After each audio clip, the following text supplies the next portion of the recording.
প্ৰথমতে মোৰ ফালৰ পৰা আপোনালোকক ভোগালী বিহুৰ আন্তৰিক শুভেচ্ছা জ্ঞাপন কৰিলো। মই জেচমিন আৰু আপোনালোকে চাই আছে জেচমিন মিনি ব্লগ। যদিহে ভাল লাগে তেনেহ'লে লাইক আৰু ফ'ল' কৰিবলৈ নাপাহৰিব। ৰাতিপুৱাই চাইছেনে এইবোৰেৰে মই ব্ৰেকফাষ্টৰ যোগাৰ কৰি লৈছোঁ আৰু খাই লৈ মহাশয় যাব এতিয়া ডিউটিলৈ। মাক পুতেকে ৰাতিপুৱা দি থৈ যোৱা গাখীৰৰ বটলটো লৈ ঘৰত থৈ মেলি আহিছোঁ আকৌ কিচেন গাৰ্ডেনত চকু ফুৰাবলৈ। আলু কেইটামান ৰুই থৈছিলোঁ, ধুনীয়াকৈ পাত মেলিবলৈ ওপৰ ফালে ওলাই আহিছে আৰু এইফালে ধুনীয়া খেতিখিনি অলপ শুই দিছে বৰষুণ দিয়াত।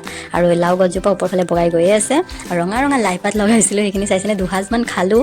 আৰু এয়া আকৌ নতুনকৈ পাত ওলাইছে। বেঙেনা গছ কেইজোপাও ৰুই থৈছোঁ আৰু বেঙেনা লগা নাই, আশা বান্ধি ৰাখিছোঁ মনত। ধৈৰ্যৰ ফল মিঠা বুলি কয় নহয়, পাত তুলিব নোৱাৰিম আৰু ইয়াৰ নৰসিংহৰ গছজোপা আগতে ৰুই থোৱা আলুখিনি ধুনীয়াকৈ পাতবোৰ ওলাইছে চাইছেনে। আৰু আনাৰস খাই মেলি এনেকুৱা মুণ্ডুকেইটা লগাই থৈছিলোঁ আৰু বেঙেনাৰ পুলি ইফালেও লগাইছিলোঁ আৰু এইফালে জলকীয়া গছ ৰুইছিলোঁ, সেইখিনিও হৈ আছে। আৰু অৱশেষত আহি পালোঁ লাই গছ কেইজোপাৰ ওচৰত, কাৰণ ইয়াৰেই দুপৰীয়াৰ সাজ বনাম আজি।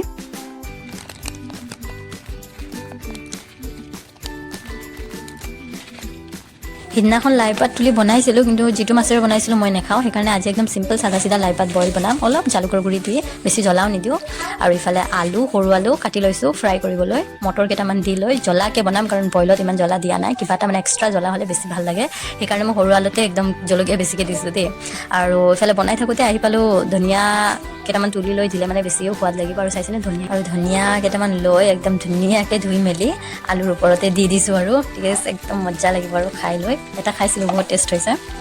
আৰু বনাই লৈ এনেকৈ মাক পুতেকে বাহিৰত ৰ'দত বহিলোঁ, আৰু ৰ'দত বহা দেখি আৰু মানে কমলা লৈ আনিছে চাইছেনে। তাৰো মানে সোৱাদ বুজি পায় ক'ত কেনেকৈ খাব লাগে, আৰু ৰ'দত বহি খালে বেছি সোৱাদ লাগিব বুলি।